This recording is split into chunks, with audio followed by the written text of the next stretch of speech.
Morning from Mexico. First, I would like to tell you for invitation.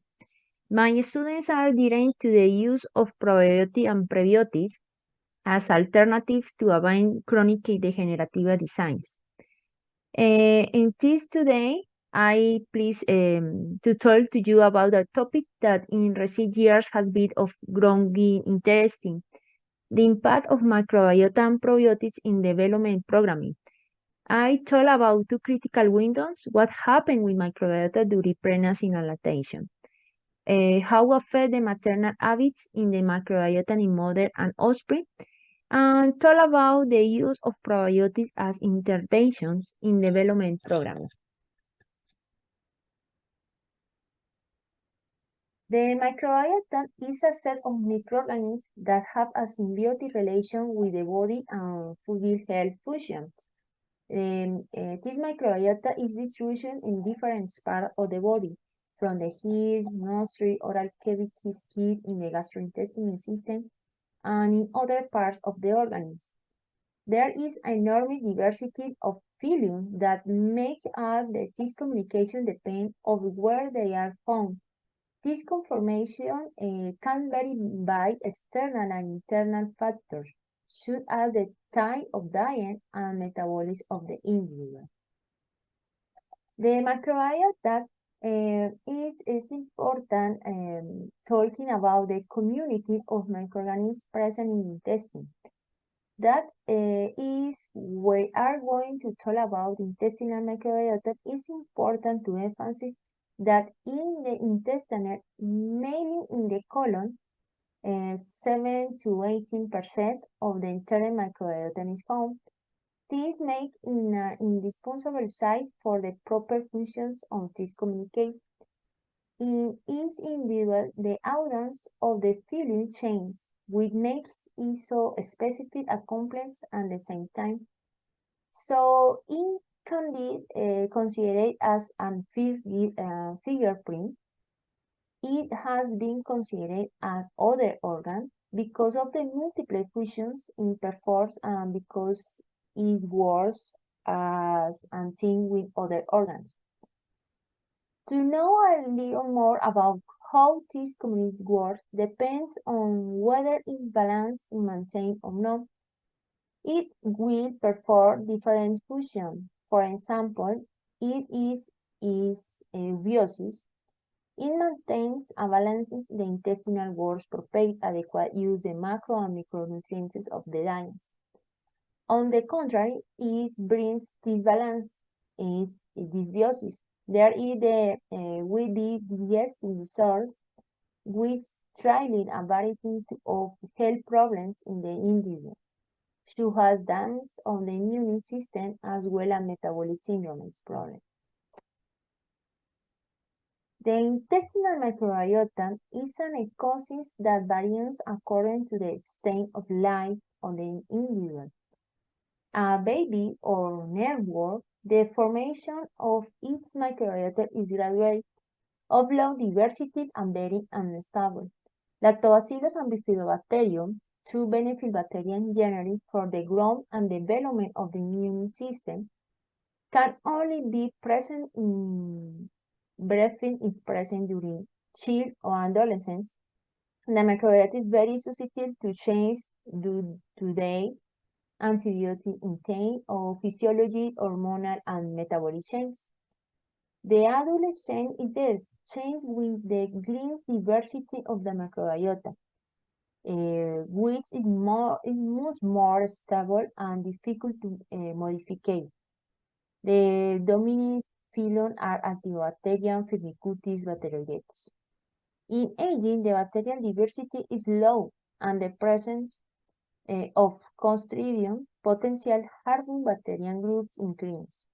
But where does the formation of this microbiota begin? To establish the origin is important to study where the baby gets in from. For this, the first 100 days of life is important, which are equivalent to 200 to 70 days from conception to birth. 365 days for birth to first years and 365 days from the first to the second years. During this period, it has been studied that the families that may these bacteria communicate change and that the audience are affected by various factors.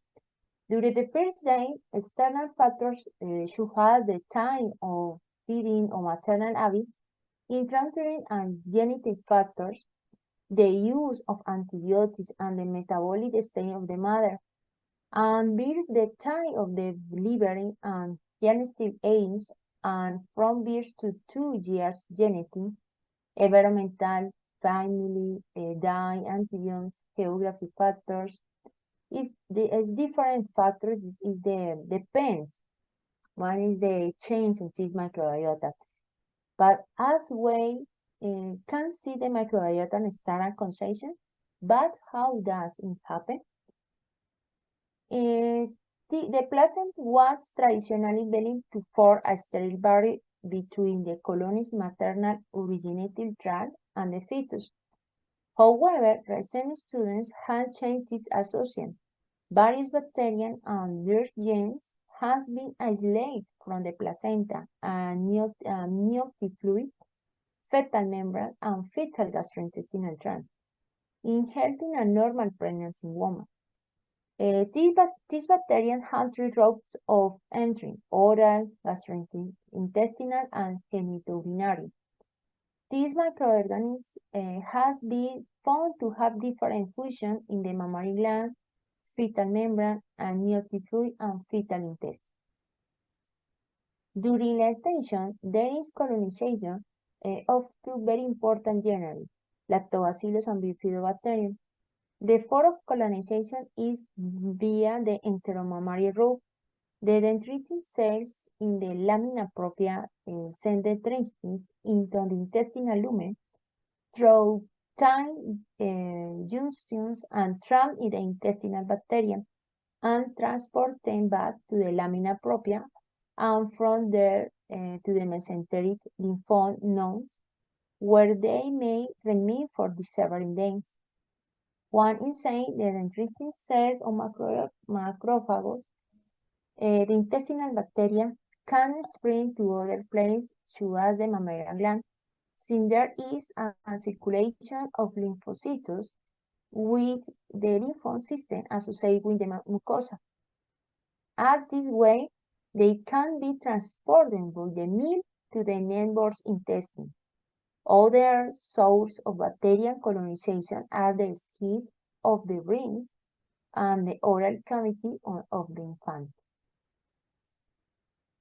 It's important, it is told you about the intestinal microbiota is formed from conception and throughout life can be altered for better or for worse by various factors such as diet, drugs, stress, physical activity, physiology, metabolism, geography, and state of the life cycle, highlighting the importance of two critical windows of development, gestation and lactation.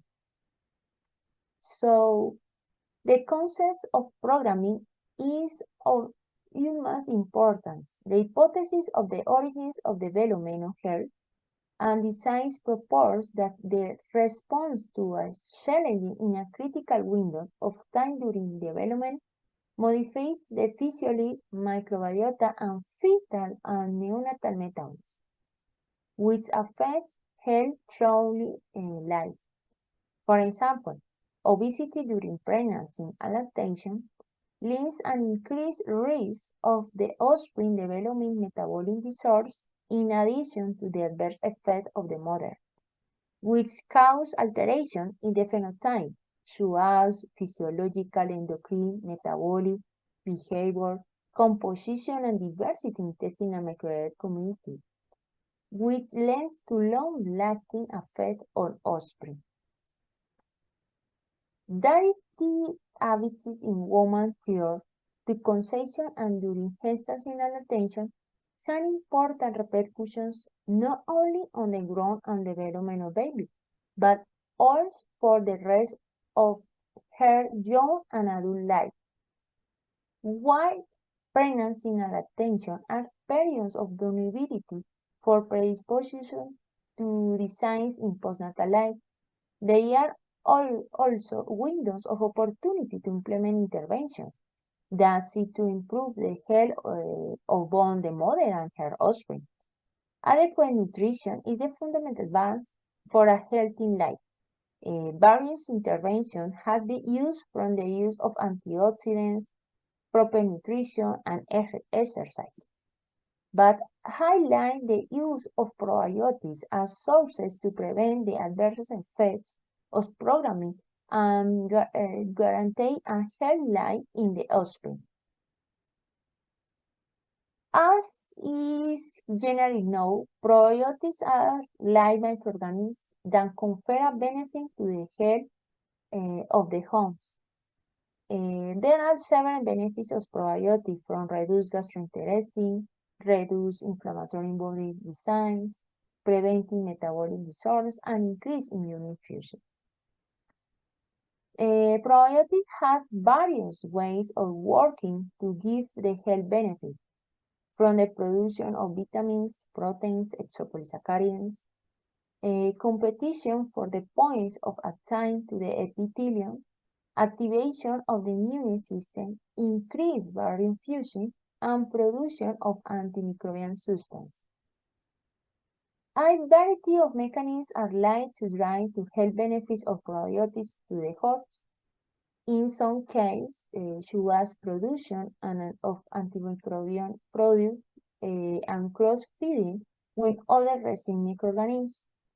These mechanisms are directly driven by interactions with the resin microbiota. In other cases, such as direct interaction with immune cells, direct effects could be direct through interaction with whole cells. In general, the clinical benefits provided by probiotics could be the result of the combined action of several mechanisms.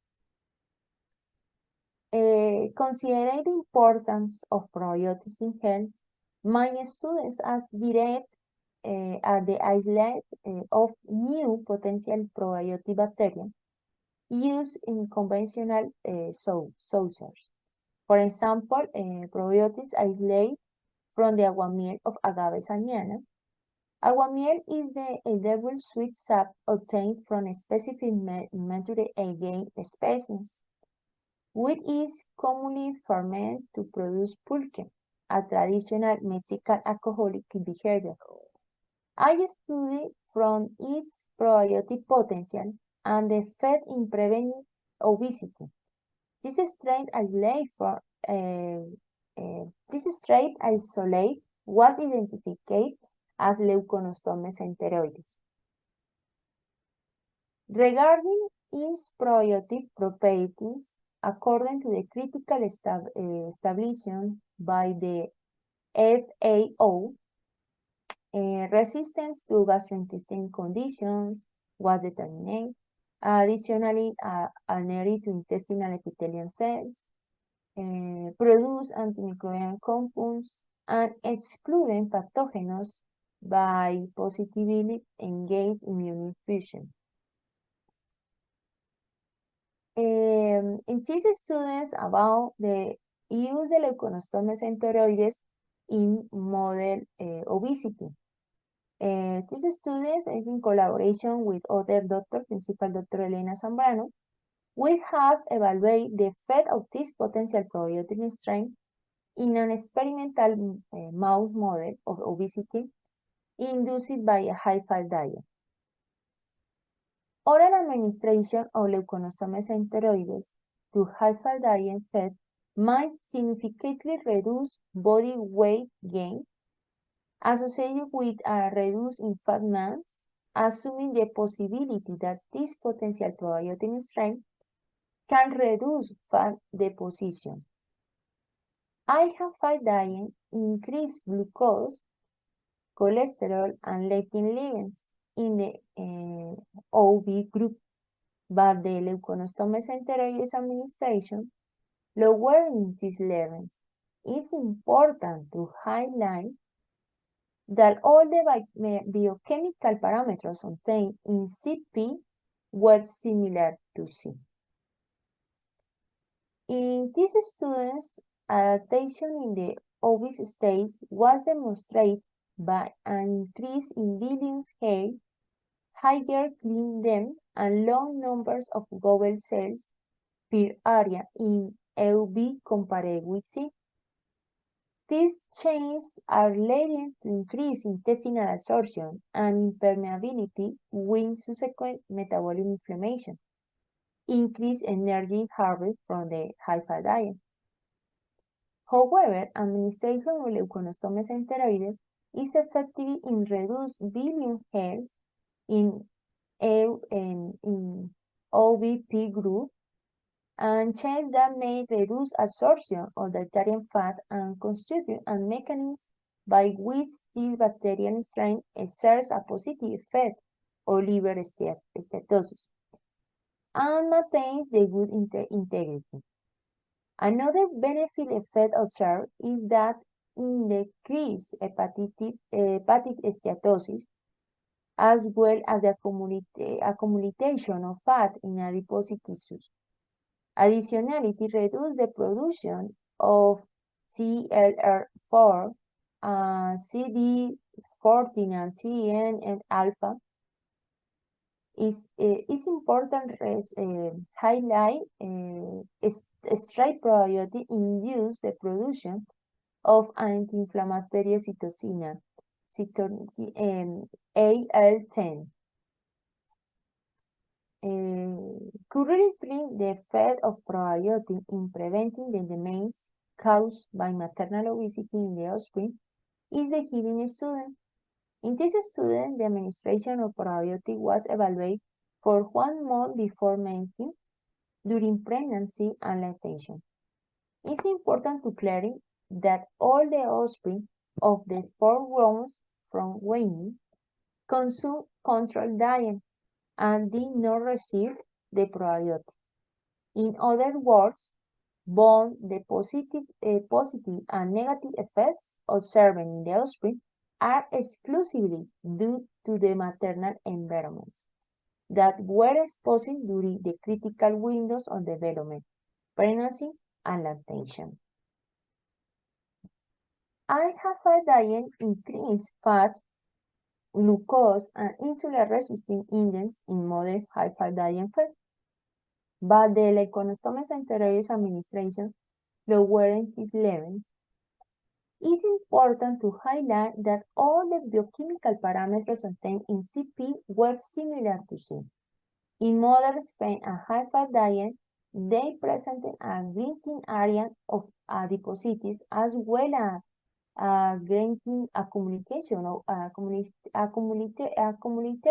fat in the liver and increase in the height of the biliary intestine, leading to an increase in intestinal permeability.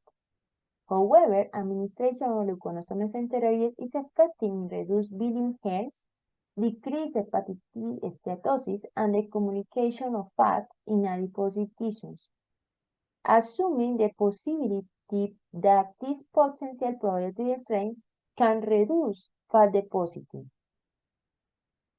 We have all students the change in the intestinal microbiota, composition of maternal gut microbiota firmicutes bacteroidetes rate, considered as an early biomarker for obesity, was higher in NO group than to C, CP, and NOP group.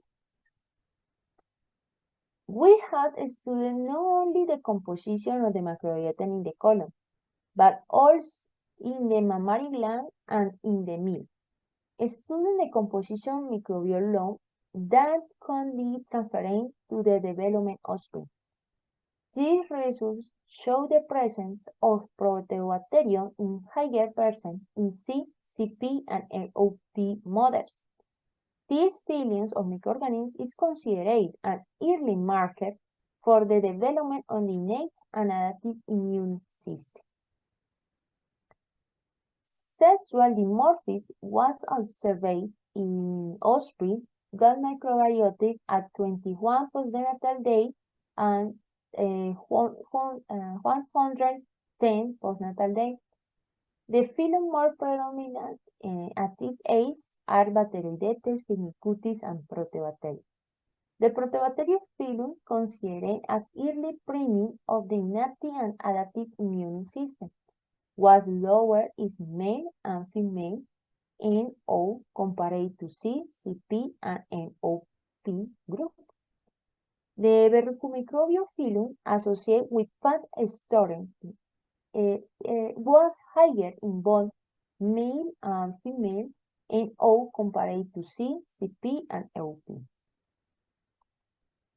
Regarding body composition and metabolic parameters in the offspring at 110 days postnatal, sexual dimorphism was observed.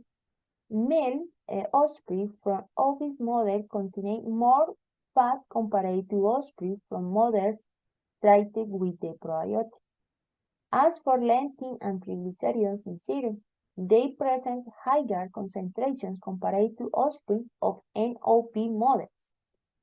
As for females, no significant change was observed at this age. Another age evaluate is the 615 days postnatal. Sexual dimorphism was again observed. No significant difference was observed in males, and the females' offspring of the female alpha diet show significant change in body fat accumulation and decrease in lean mass and increase in weight. But the female offspring of diet fed the probiotic decreased fat accumulation.